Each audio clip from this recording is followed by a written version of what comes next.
are live. Welcome, everyone. Welcome to 1 Million Cups. It's good to see a lot of new faces here, so I hope this will not be your last time. So, Francesca, welcome.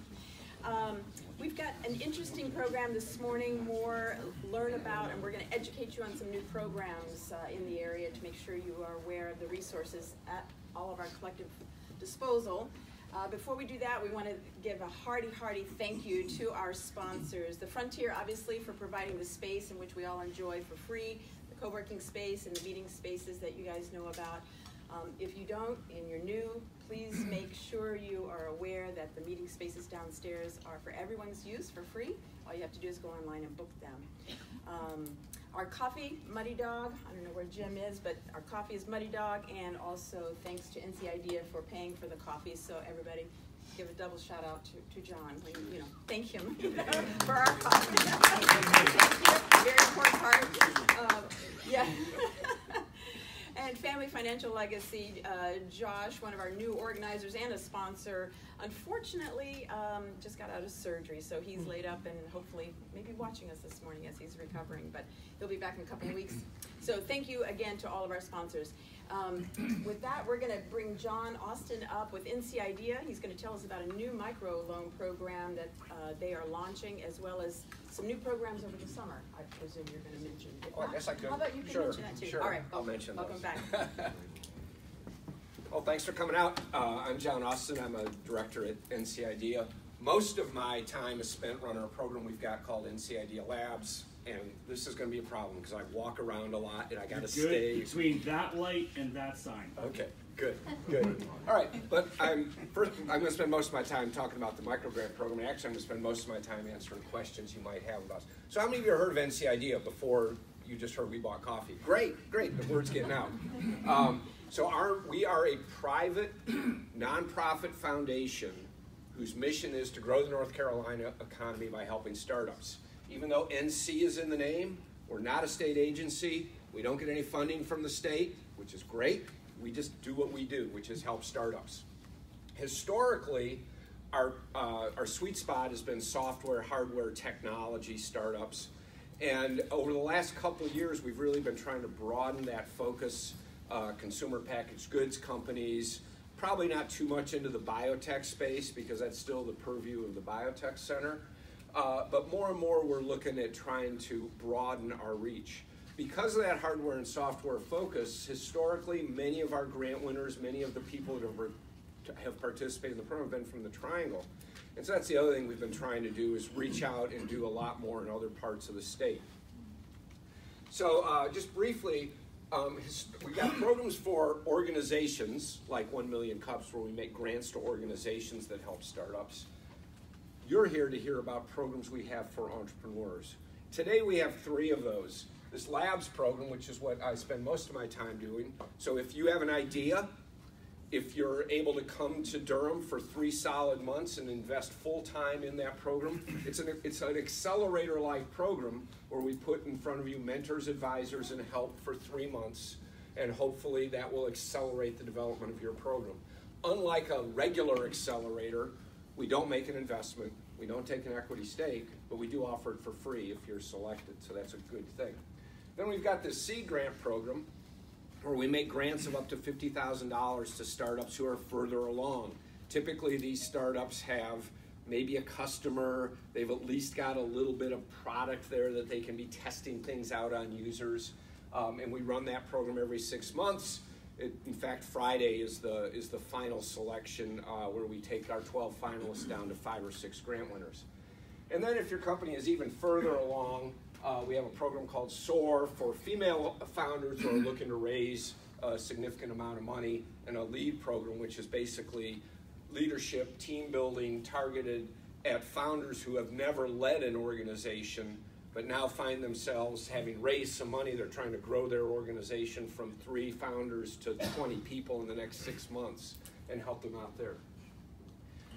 So these have evolved over the last dozen years that we've been here, and we started looking at this a couple weeks ago, or a couple months ago, maybe 6 months ago.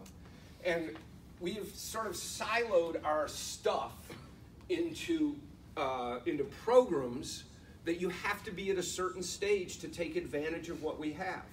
What we have is funds, content, and mentors and advisors, and it shouldn't matter what stage you're at for you to take advantage of what we've got. And we looked at that and we said, that's kind of stupid. And in fact, a lot of companies sort of can't make the leap from one of our programs to others because this chasm is too large. So we sat down and okay, so then the other thing is for this seed grant program, we get 180 applications every 6 months for 50K. 180 applications. 50 of them, they're bad. They're just bad, okay? 40 of them are competitive. Great idea, great team, they're at the right stage, they could utilize 50K. And then there's another 100 where you look at it and you say, looks like a pretty smart founder, that looks like a pretty good idea, and we got nothing for you, okay? So out of that, we thought, what if we try a microgrant pilot program? This is our MVP of a new program. And the notion here is for those companies that aren't ready to take advantage of 50K, but could use 5,000 or 10,000 or 2,000 to do a project that will then make them competitive for the next time. Let's try that. So we allocated $100,000 and we're in the process of accepting applications for this program. So let me tell you what we're looking for. We think it's an MVP, right? Just like you guys, you iterate and see what happens. All right? So we're looking for ambitious entrepreneurs. What does that mean? We're looking for entrepreneurs that are working on a company that can scale $1 million in revenue within 5 years, roughly speaking. We're looking for a company that has a project that could take $1,000 to $10,000 and get to that next quantifiable step of validation. We're looking for, you don't want to hear this, we're looking for companies typically outside of our footprint, which means outside of Durham RTP, but also companies that are perhaps doing products that are outside our typical footprint. We're not looking for small businesses, lifestyle companies, consultancies, and agencies, or not-for-profits. The notion here is this. Our mission is to grow the economy through jobs and revenue by helping startups. It's really hard to be effective doing that with helping companies that are going to be 3 people or 4 people or 5 people. We want to put $5,000 in today, $45,000 in a year, and see you grow a company that can get to be bigger than $5 million. And this hurdle is intentionally set lower than what we have in the past.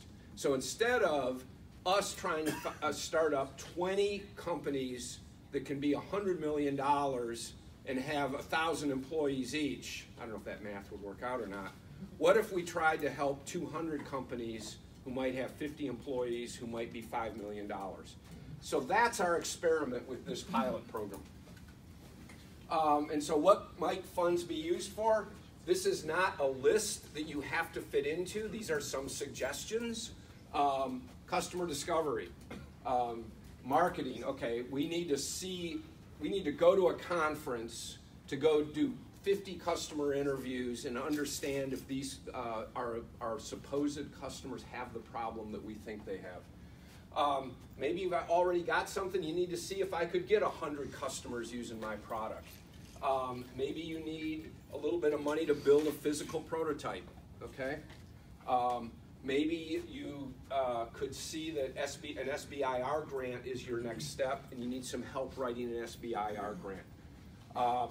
Maybe you need some time, okay? Don't apply for a $10,000 grant to pay next month's salary. We're probably gonna look at that a little funny.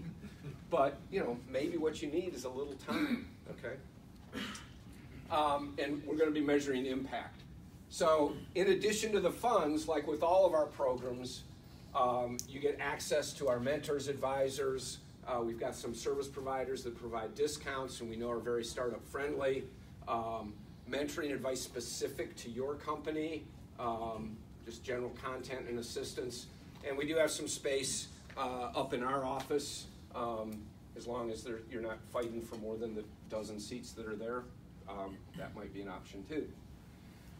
So what we're going to look at, okay, again, is this an innovative idea? Okay, is this something different? Is this something new? Does this have a chance? Does the team have ambition to grow the company to the next level? So one of the, we sort of give you an example such as this. If you're selling honey over at the state farmer's market, you know, and that's a great little business, and you might sell, you know, $500,000, $5,000 worth of honey every month. That's okay. That's great. But we're not going to fund you to do that. But if you say, look, I just have talked to Whole Foods. Whole Foods is really interested in my product. They tried it. They think it's great. They said they'll carry me in all the North Carolina Whole Foods if I can meet their demand. But in order to meet their demand, I got to manufacture 1,000 cases of this stuff, and I got no money because I'm not getting enough cash flow from my current business. But my ambition is to be the United States' best honey company. And in order to do that, I need $5,000 to create the inventory so I can take this next step. Okay, that's interesting. That's an ambitious entrepreneur. And it has to be able to get big, and we have to see that it's going to make a difference in what you're doing. The application deadline is the 14th of May. Out of those applications, we're going to select probably 25 to 30 finalists. Out of those, you will probably, as we read your application, we'll probably say, I don't quite understand that. Could you further explain that? Come in and interview with us, or if you're out of town, we'll do it via Skype. The middle of June, we're going to select the grant winners, and by the end of June, hopefully have money in your hands, and these projects will run through the summer, and then we'll decide, did this work or did this not work? As I said, we get 180 applications for the seed grant program. 3 weeks ahead of that deadline, we'll probably have like 20 applications started and 1 submitted. We were thinking maybe we could get 100 applications for this. So we are now 2.5 weeks from that deadline. I checked this morning, we have 82 applications in process, and we have 15 submitted. So we think we've touched nerve. Now I haven't looked at them to see if, I mean, they might all be junk, but I don't think that's the case.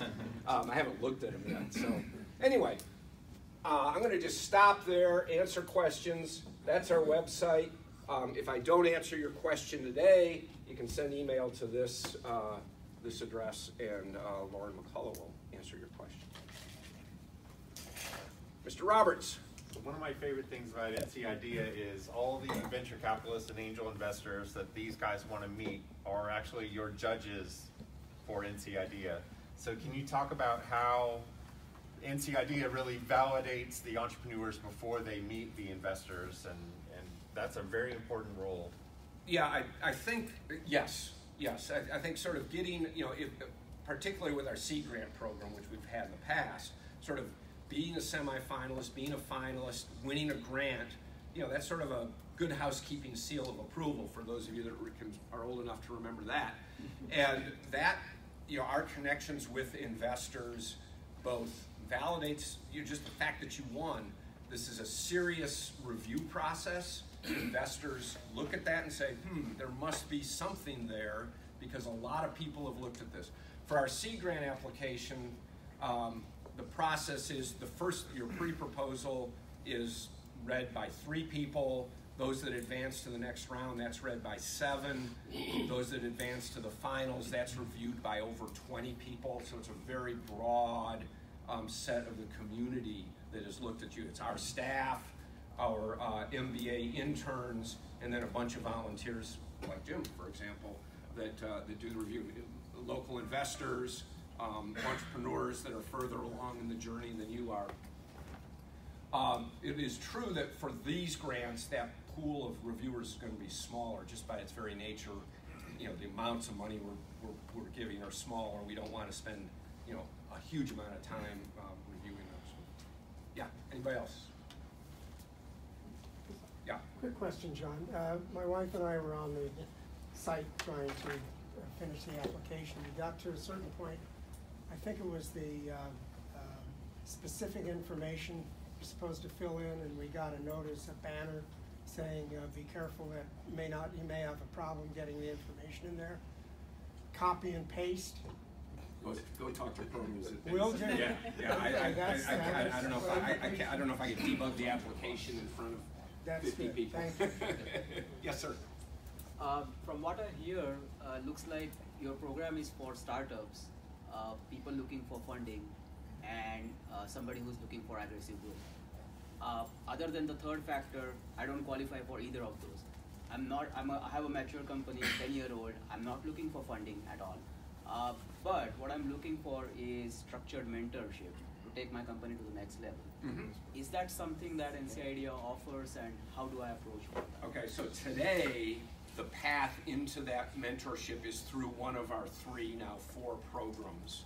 And you are exactly the kind of person where we're sitting here saying, okay, we got nothing for you, but we've got mentors. So in the fall, if this is successful, we may be evolving to that. In the meantime, if you found the venture mentoring service at CED, I mean, that is exactly what they have, and I would go apply to the VMS program. Great, thank you. Yes? How are you funded? How are we funded? So back in 1981, how many of you were here in 1981? And how many of you remember the Microelectronics Center of North Carolina? Okay, the Microelectronics Center of North Carolina was started by Jim Hunt, who was the governor at the time, with the notion of trying to attract semiconductor companies to the area. Okay, so $30 million in state money was allocated, roughly, maybe more, to creating a fab that's still here over on Alexander Drive, programs at State, Carolina, and Duke, I think Charlotte as well, to create talent and infrastructure that Intel would say, hey, we're going to move a fab facility to here.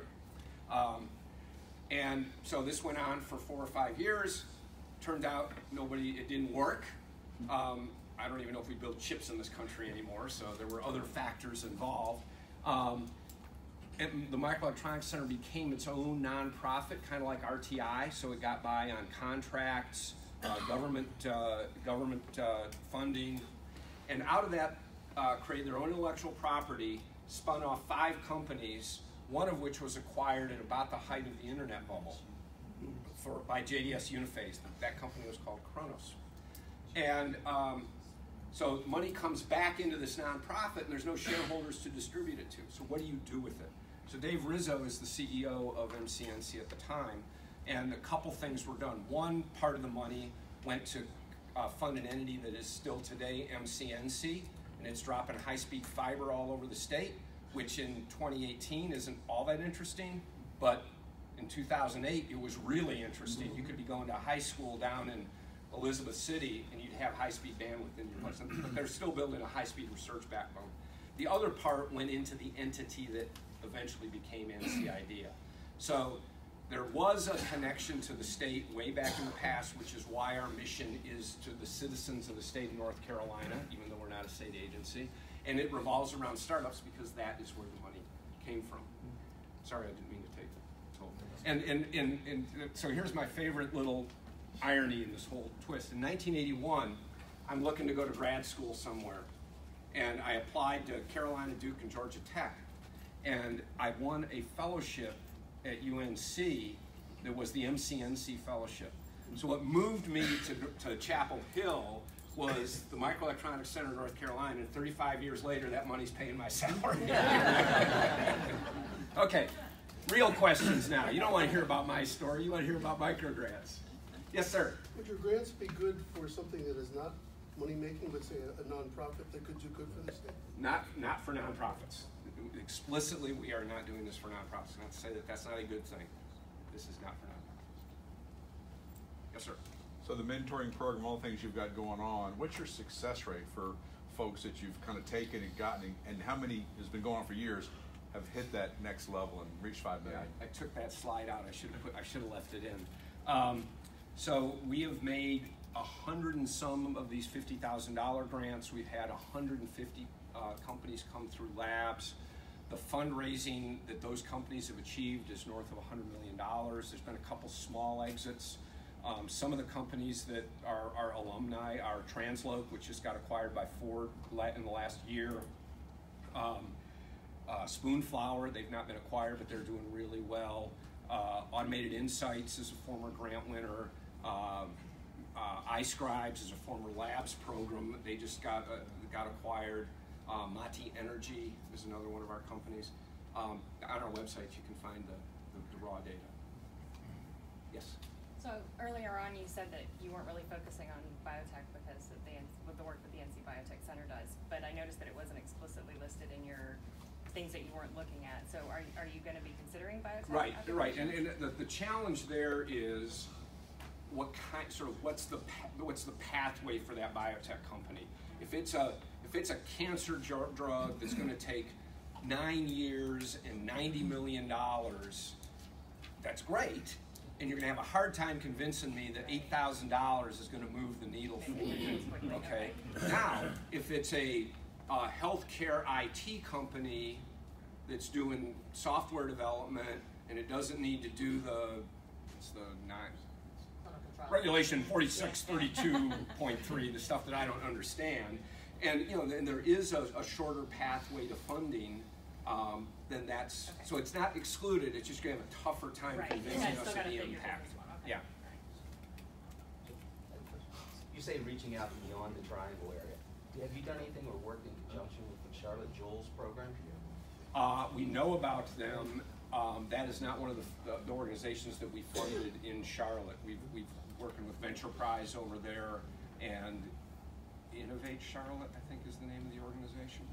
Yeah. So one of the things that's driving what we're doing is the following. 12 years ago, when we started the grant program, there was not the startup high-tech ecosystem in the state. And so our program was transformational to that. And so we're looking around today and we're saying, are these $50,000 grants to software companies that are sitting in the Triangle, they got access to the Frontier, AU, are we being transformational with those grants? And looking out to other parts of the state, part of it's this rural-urban divide, and saying, what could we do in Rocky Mount? What could we do in Elizabeth City? We don't know if we can. That's biting off a big problem. But how could we keep doing what we're doing, and then as we look forward, also look towards companies that are in these other parts of the state and companies that are probably doing a product that's not hardware or software. We have this imagination of, a farmer somewhere who's built some contraption that saves him 10 hours a day, and wow, that could turn into a real business if they had some business advice, if you had a little bit of capital to build another 2 prototypes, go to a trade show. What could we do for that region? So we want to reach out in that direction in the future, and you'll be seeing more of that over the summer and fall as we roll that out. Okay, we need to move to the... We have one more question. Yeah. Okay. Hi, John. Question. I missed that slide. The award winners of the SEED grant program, would it just be the financial aid, or would they get like a 12-week mentorship? Oh yeah, this will come with our sort of mentors, advisors, and content as well. And I'll be around afterwards. I can answer any questions that didn't get asked. All right, thank you.